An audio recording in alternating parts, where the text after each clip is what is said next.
grounded. Spread a little aloha around the world. At breakfast with Bob. Thank you, Poncho Man. Welcome, everybody. Breakfast with Bob, our Nice World Championship edition. My name is Bob Babbitt. Brought to you by HOKA Fly Human Fly, Master Spas, Precision Fuel and Hydration, Deboer Wetsuits, Outrigger Kona Resort and Spa, Stay Longer, Save More, and of course, our Challenge Athletes Foundation. Our next guest, Mr. Nick Thompson, out of Australia, getting ready to race Ironman World Championship here in Nice. How you doing, Nick?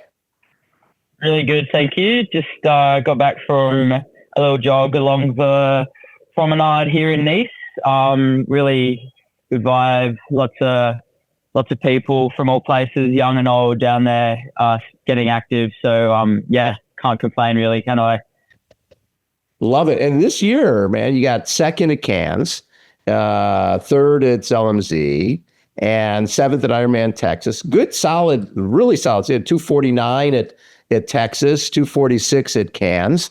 I mean, are you happy with what you've done so far this year? In my opinion, you're doing really, really good.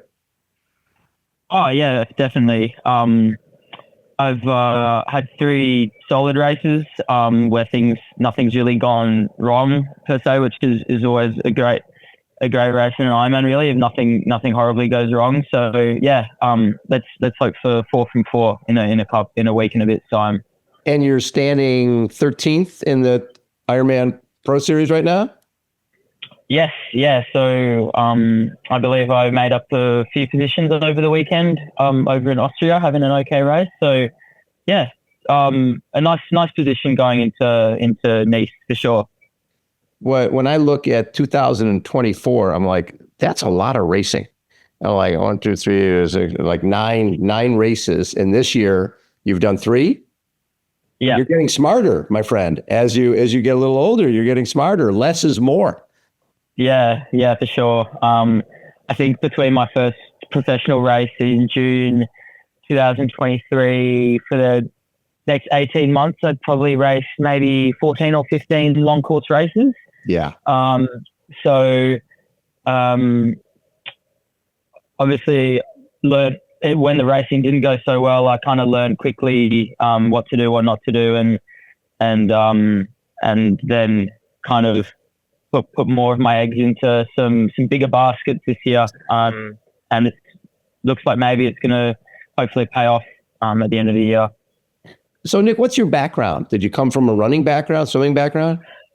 My background, I think way back when I was young, like primary school, it was initially a swimming background, and then I think just my sort of love for sort of team sports got me a little bit better at the running, and then as I sort of went through high school and sort of developed a little bit in terms of strength, and then I found more of a strength cycling, and I didn't really progress through any particular pathway in the triathlon. Just sort of followed what parents were doing, friends were doing, and yeah, I guess found myself jumping into long course because I wasn't very fast. So I thought I'll try and go far instead. I'll go longer. Yeah. So were your parents into this too?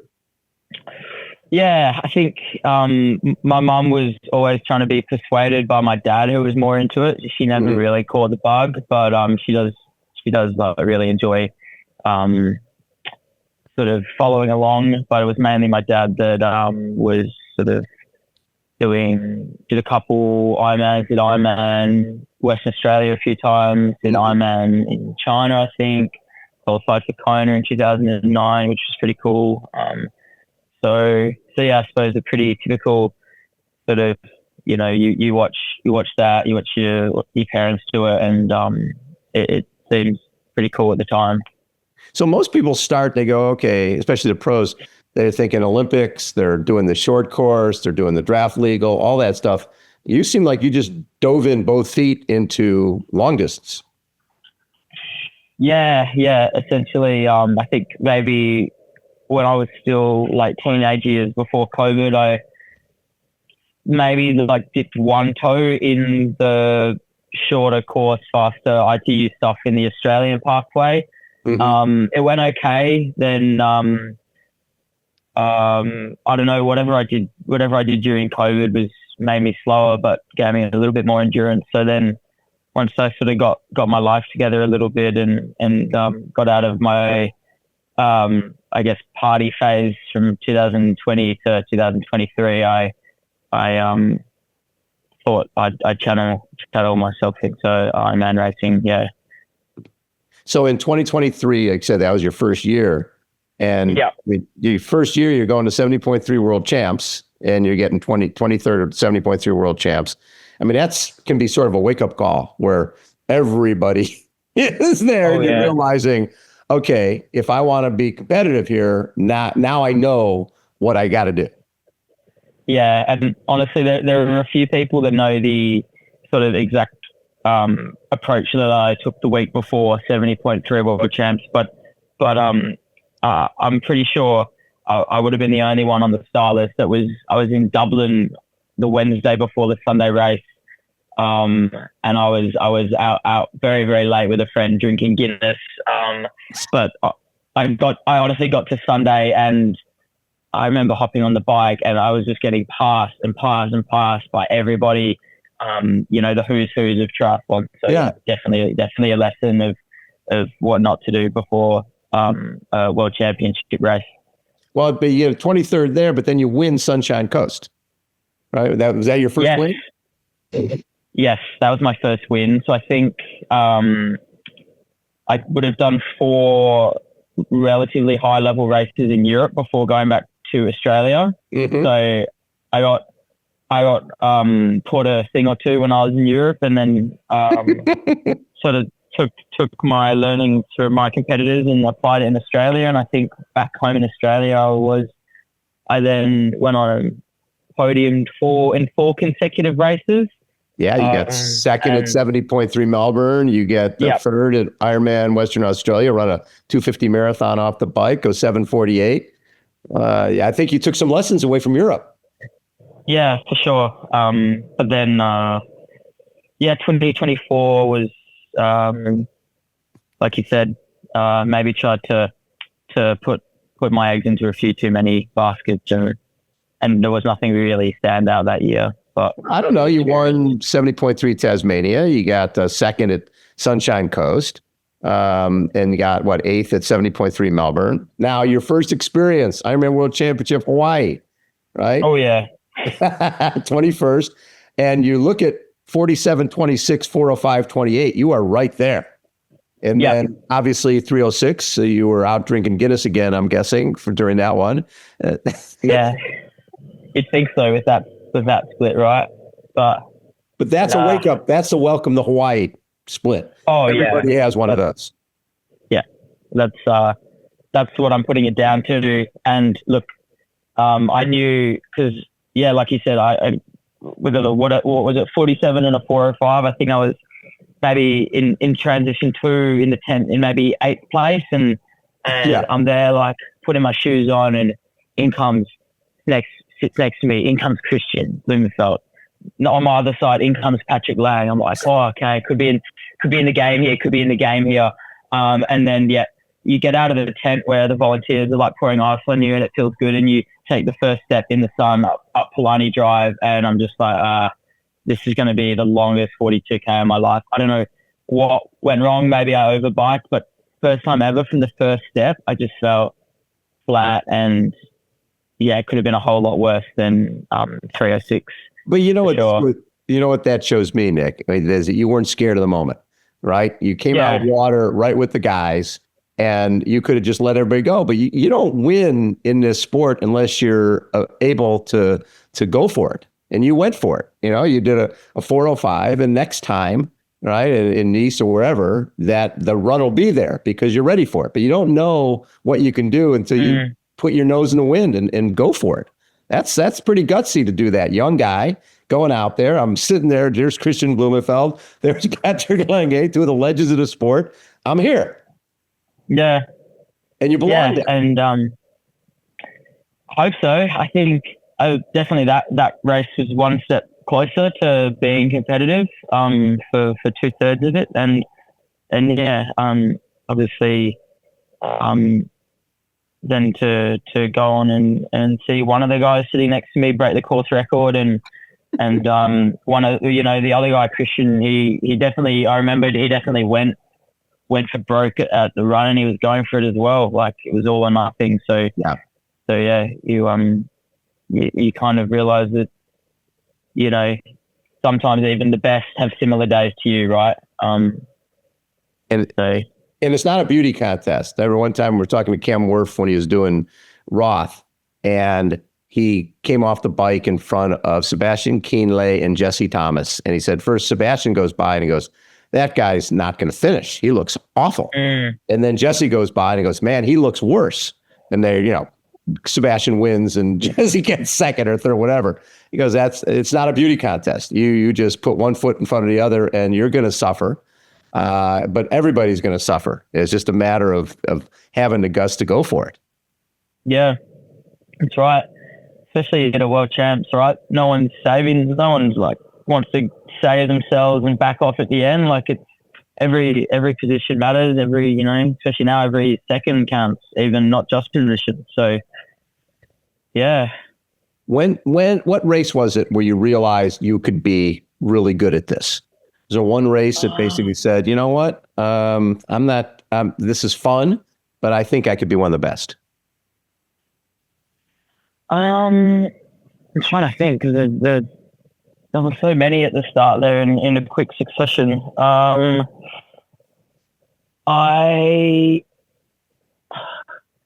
it one of the European? Was it? It was maybe Texas last year, where I think I was in second or third.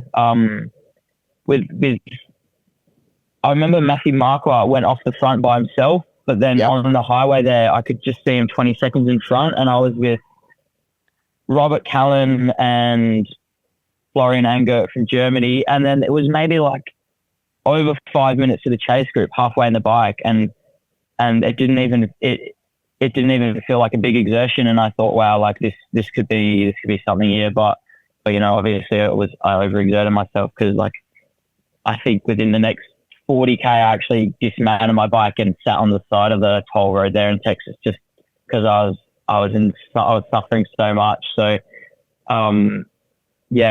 but I think maybe that first 3 to 4 hours of that race, I thought at least I could be near the front of a big race.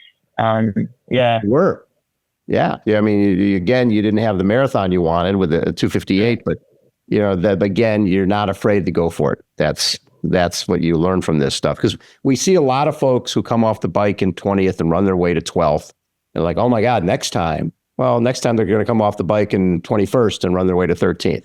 If you're with those guys in transition, the best guys in the world, there's no reason, you're only 25. There's no reason you can't be running with those guys. Yeah, 100%.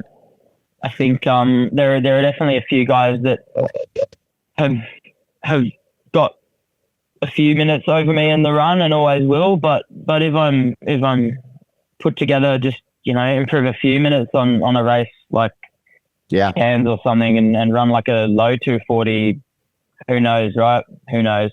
Well, I mean, 246 in Cairns and 753, 249 in Texas and 739. I mean, those are good performances, and your swim is right there, your bike is right there. 356 bike ride in Texas, where the year before you rode 417. Yeah.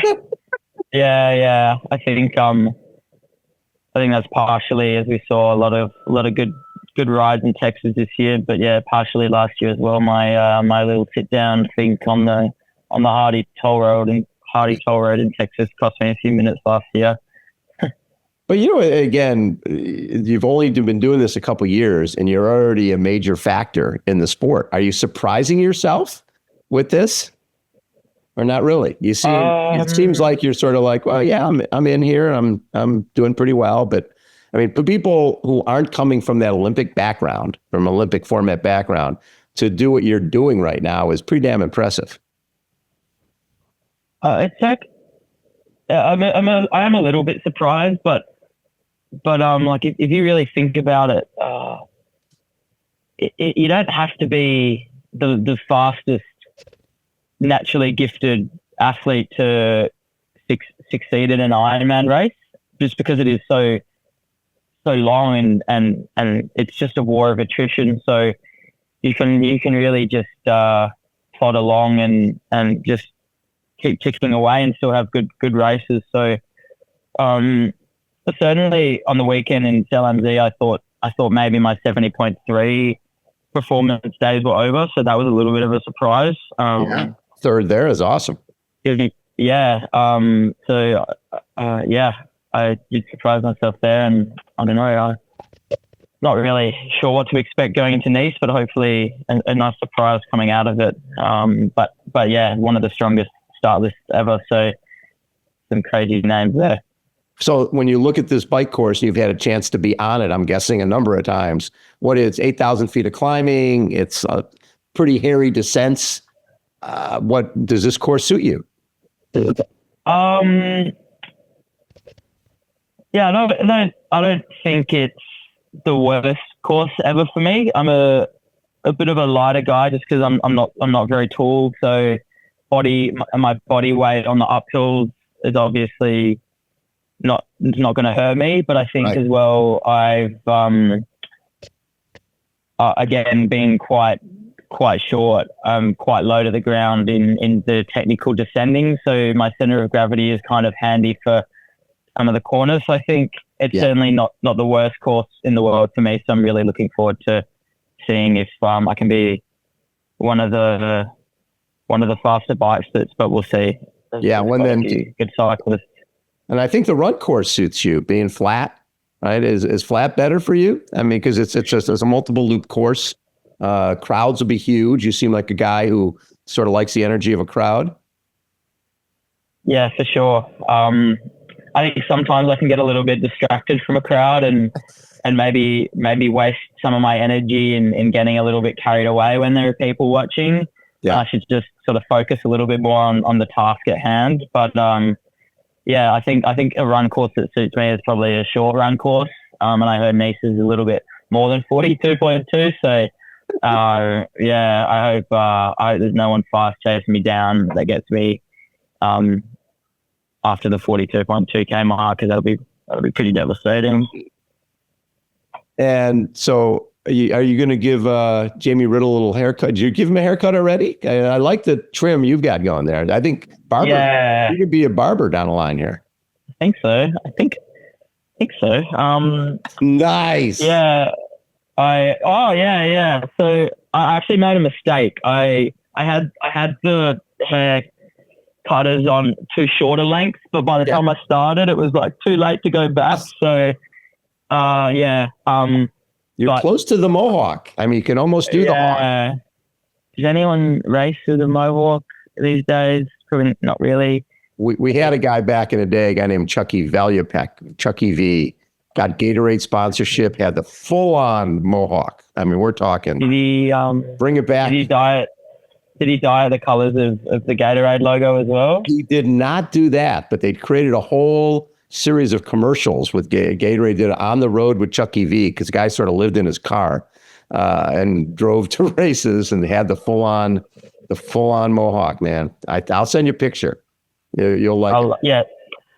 Flick me through a photo, and on Saturday night before the race, I'll do Jamie's in that exact style. I would do Jamie. Do Jamie in the mohawk. I think he needs that.